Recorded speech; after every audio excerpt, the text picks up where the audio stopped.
All right, yeah, welcome back, everybody. Today we have Xianzhen with us, Yeah, and she will tell us something about one of her recent publications, yeah, which is on event segmentation. mm-hmm. Okay, what is that, and what did you find out? Yeah. Actually, our study is quite related to our daily life. Okay. For example, imagine this scenario. This is the afternoon. You're feeling tired and sleepy, so you decide to buy a cup of coffee, and the whole process can unfold like this. You walk to the cafe, place your order, then walk back to the office with your coffee. You may have already noticed that although the whole process appears seamless, but I have broken it down to distinct events. Actually, this is how our brain typically handle this continuous impulse information. Um, Approximately 2 decades ago, scientists find this phenomenon and developed a theory named event segmentation to elucidate these whole processes.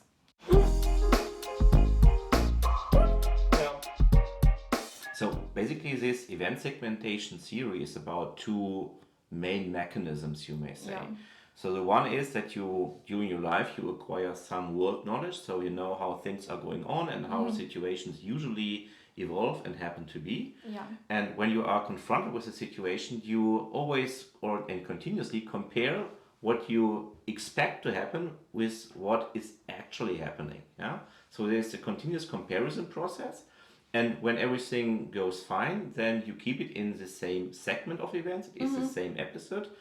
And when it, let's say, gets a bit more unexpected, then you close a segment and create a new one. And this is called event segmentation. And the Yeah. way we likely, let's say, bin our, let's say, daily life experience in, yeah, let's say, encapsulated episodes. Mm-hmm. Yeah. Mm-hmm. So, but what is it exactly that you found out? Yeah, we found out that when people is trying to open a new episode, firstly they have to detect that the current episode they are using are not usable anymore. And this process is related to a specific brain activity, which is known as sideband activity, All right. related to the mid-frontal brain regions.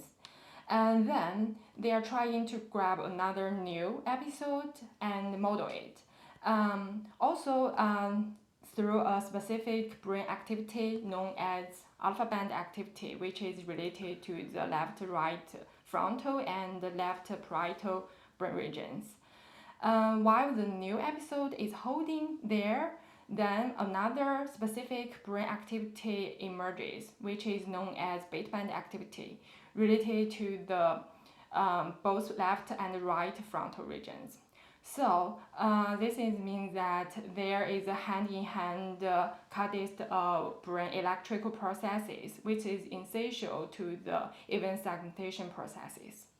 Yeah, right. So, if I understand you right, so your focus was very much on the temporal dimension, Yeah, because there are many fMRI studies out yeah, there, but they are, let's say, not directly examining the temporal cascade of what's happening in yeah, the that's brain, true. and this is the essential new brick that you could now add to the literature. Yeah. So, but I could imagine that this is kind of difficult to do because usually when you think about all that data analysis, you are usually using very structured experiments where it is clear how to analyze it. So, how did you do that?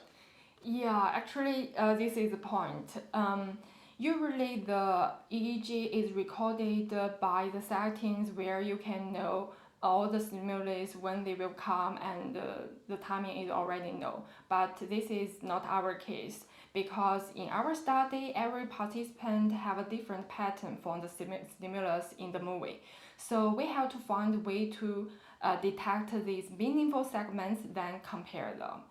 And this is really hard, and we also tried hard, but in the end we find a novel solution for this, and this is also one of the metrics of our work. Ah, right. So there's clearly these methodological merits that you, let's say, open this methodology you've been using to more ecologically valid experiments, which is Mm-hmm. very important, I think. Mm-hmm. But I could also imagine that there is some other added value to that, maybe to clinics, to how we, let's say, understand how other peoples behave in these natural scenes. Yeah, that's true. Our work also provide a lot to the clinical research and invitations because you will understand more about the cognitive impairments, especially related to perception and memory. For example, ADHD patients. Yeah, actually, our study is only the beginning of a bigger project.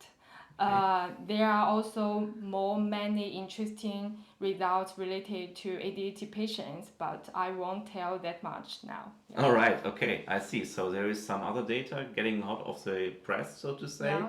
in the future. Would be really interesting to see, okay, is, let's say, event segmentation something to better explain ADHD? Yeah. What do we learn about this really important psychotic entity? Yeah, would be really interesting to hear more about that in the Yeah. future. But for now, hey, thanks a lot for coming and presenting your interesting stuff, and thank you very much for watching us. Yeah, you're welcome. Help.